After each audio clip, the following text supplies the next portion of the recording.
There's fish.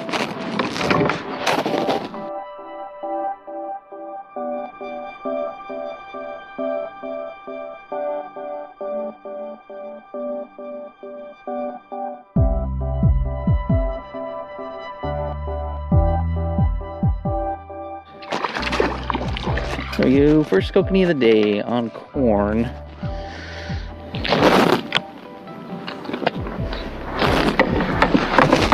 Fish.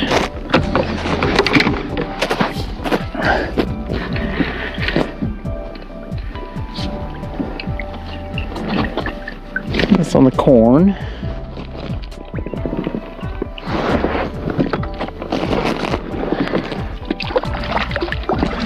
There we go. That's 2 for the corn today.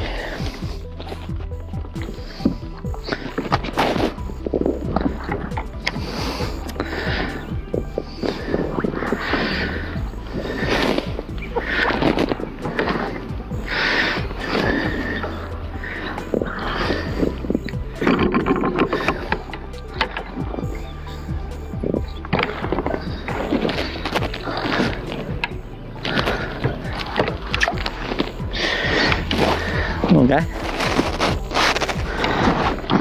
Oh, there's one over here on the maggots.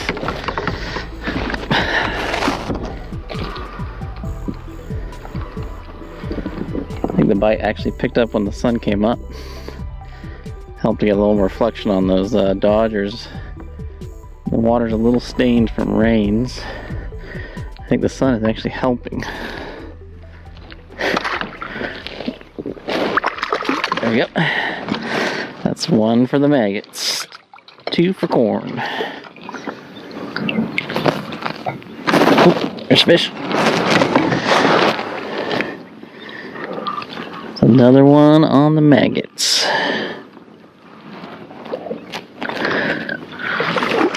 There we go. It's 2 for the maggots, 2 for the corn. Now, one of the biggest debates in the kokanee fishing world is which bait is superior. And you'll find the kokanee fishing community divided into 2 camps. One that swears by white shoepeg corn, and the other by Berkley Gulp maggots. So today I thought I'd do a 10 fish challenge, or best out of 10 fish challenge, running these 2 baits against each other.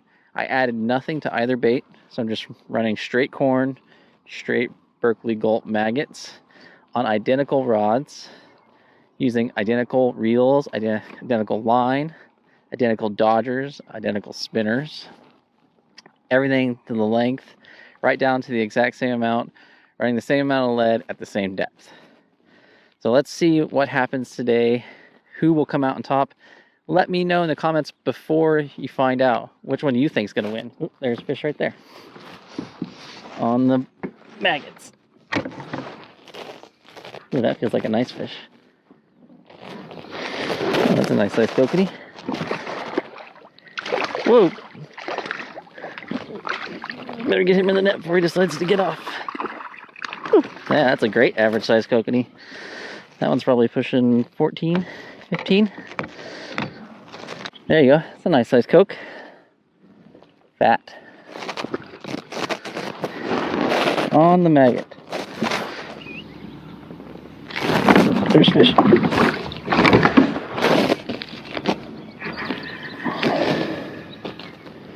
Got one on the corn here.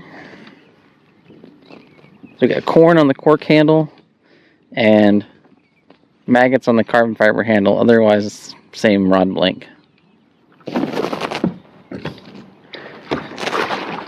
Got him. All right, that's 3 to 3. 3 for corn. 3 for maggots. No clear winner yet. Oh, there's fish.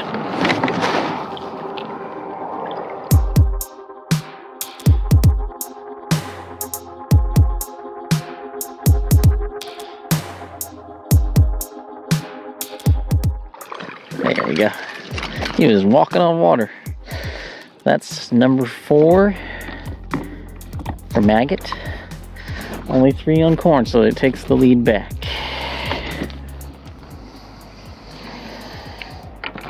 Oop, there's one on the corn. Just more right there. Now, I've definitely favored corn since I started kokanee fishing. I think that's just because that's the bait I started with, and thus I have more confidence in it. But I also enjoy the preparation of curing corn and trying different scents and stuff with it. The irony of that is you can do exactly the same treatments to those Berkley Gulp maggots. They absorb oils and scents just as well as corn does. And you really don't even have to refrigerate them, which is kind of an added bonus. In terms of durability, I would say that the maggots have a slight advantage in terms of being able to stay on the hook a little easier. But, you know, if you get a good, firm corn kernel, it also stays on the hook very well. Alright. Oh, how did I do that? There we go. Alright, that ties it up. 4-4. Pretty even score so far. Oh, there's fish on the corn. Oh, stop doing your roll. Accept your fate, little kokanee. Accept your fate. Gotcha. Alright, that's 5 for the corn. 4 for the maggot. There's no kokanee. Alright. Let's see here.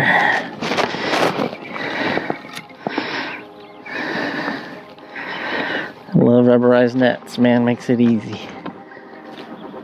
Oop, there's fish. On the corn.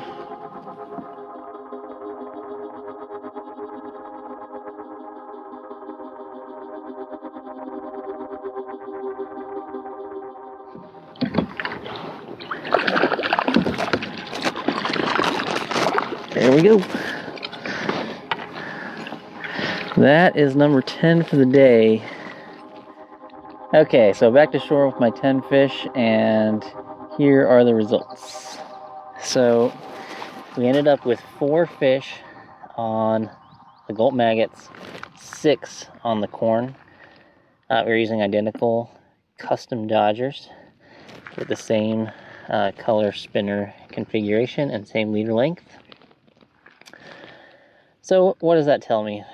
Well, it tells me that in all likelihood, it doesn't really matter what bait you run. 6-4 isn't definitive, and I've run this experiment several times off camera, and I usually always end up with about a 50-50 split. So in some ways, the Gulp maggots are actually a little bit of an advantage because you don't have to worry about refrigerating them. You can just keep them in the tackle box or in your boat and not have to worry about retrieving them every time. They can be cured up in a number of oils and scents, just like corn. Corn you can reuse, you can freeze and thaw, and I've done that many times and still catch plenty of fish on it. But it does expire over time, gets softer, and you have to add a little bit more salt always to firm it back up. Really don't have that issue with the maggots. But overall, I'm probably still going to stick with corn because it's just a confidence thing with me. I like fishing with it. I know it produces fish. I know the maggots do too, but I got started with corn, and I'm going to stick with it. So did the experiment come out like you thought it would? Were you surprised, or was it what you expected? Let me know in the comments below, and if you enjoyed this video, be sure to hit that like button, subscribe, and hopefully you get out there, bait some hooks, catch some kokanee. See you next time, guys.